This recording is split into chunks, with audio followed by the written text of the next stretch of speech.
Гледаме по БНТ1 временната парламентарна анкетна комисия за решения и действия по проекта АЕЦ Белене.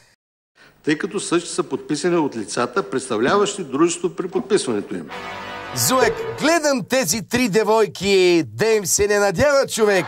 Млади момичета, разбираш, а какъв небивал интерес проявяват към този суховат на пръв поглед дебат. Това е въпроса, който и аз щях да ти задам, ама съм задрямал леко.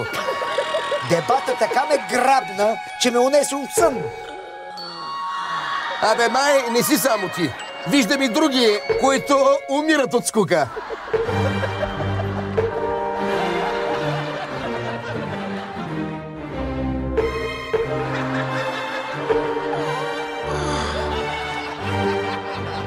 Чакай, ние за Чернобил ли говорим или за АЕЦ Белене? Типа, щом още говорим, без да ни се разпаднала долната челюст, значи става дума за Белене. Като че ли не е много ясно. Тези три девойки май имат някакво съмнение по въпроса. Да, девойката в средата току-що разбра, а тази вляво като че ли загуби надежда. Да ти кажа, и аз взех да губя. Какви са симптомите, ако... Как какви? Първо усещаш тежест в главата.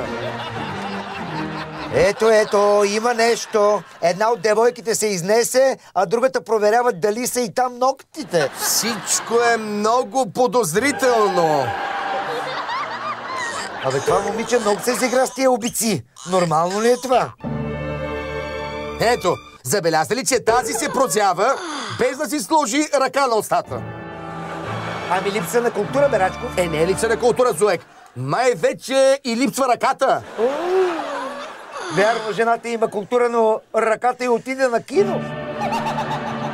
Виж, аз ти предлагам и ние да хващаме пътя, докато не сме отишли на кино. Кой филм да?